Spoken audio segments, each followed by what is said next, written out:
Hello there, how are you? Lerin Haddock here with the free game Retrospective. This week, a game that was free with Amazon Prime Gaming. Now I can't tell you when I got it, as I can't find my receipt. But what we're looking at this week? Well, described as, what if the Thing from the Addams Family was our main character? Described by me, that is. We're trying out the puzzling platformer that is Super Adventure Hand. Don't forget to like, comment, share and subscribe for more from Bearded Budget Gaming. Putting it simply, you've been separated from your beloved arm and you're on a quest to rescue them, with evil feet blocking the way. Now, I mean, I don't know what they were on when they came up with this, but where can I get some? Out of the gate, it's already fun. Great animation for the cutscenes and fantastically cartoony art style for the worlds. The handsome hand in question is amazingly animated. I mean, seriously, look at the movement. Although it has to be said, the movement did weird Mrs. Haddock out, describing it as looking like a weird fleshy spider. Quick side note, I personally changed the camera as I find it having control of the camera is much better for my style of play. The levels you're in are made up of a variety of environments, from boulders and wood constructions to office and home decor. It all adds up to the fun physics-based gameplay. As any good platformer should, it gives you Takeshi Castle vibes. The challenges and puzzles are great, whether you're hopping between rolling logs or using a giant ball to guide yourself because the floor is lava, along with other things like having to carry objects around, be it keys or electrical cables, and in a few levels, a car. Physics are solid, items move how you expect them to, especially when you're bouncing around, and the controls feel crisp and responsive. It's more of an issue you jumping whilst at an angle and completely launching in the wrong direction. You'll get witty little messages when you fall, praising the great glove in the sky, and needing to get a grip. For once, it's not me making the puns. Indies. I love indie games. Like with Paradigm and many other videos to come, indie games really help the gaming ecosphere.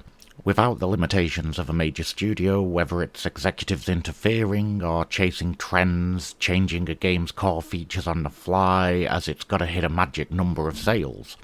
Indie games, like with indie films, has that great side of things where a lot of the time it will come out as the developer wanted it to. Don't get me wrong, there's more than enough indie games that won't have been how the developer envisioned, but they still released it. Look at how many times over the years that the industry has pivoted to a certain style because an indie showed up out of nowhere and surprised everyone. The sound design is great. Non-intrusive music that appears to be a mixture of jazz, easy listening, and a song that gave me Nine Inch Nails vibes. I mean, not that it sounded like Closer, but yeah, it had a vibe. Other than that, the sound use is quite minimal, it's not like the hands and feet have mouths to talk from.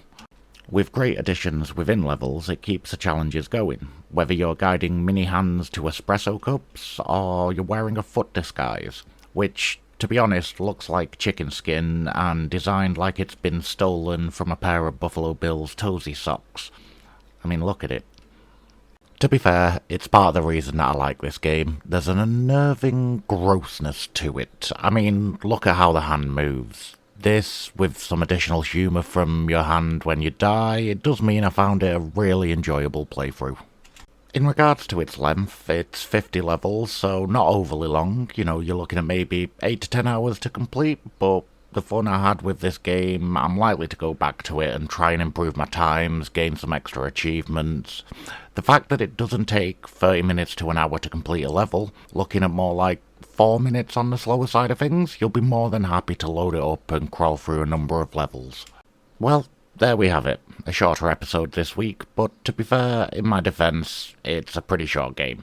I highly recommend it if you picked it up for free on Amazon, and it's been on sale on Steam for like $6.59, but at full price it's only $10.99, so to be fair, it's worth the punt. I definitely will be keeping an eye on future games from DevM Games, and I'd love to see where they go from this. Now, I've been Lerin Haddock, thanks for watching, see y'all next time.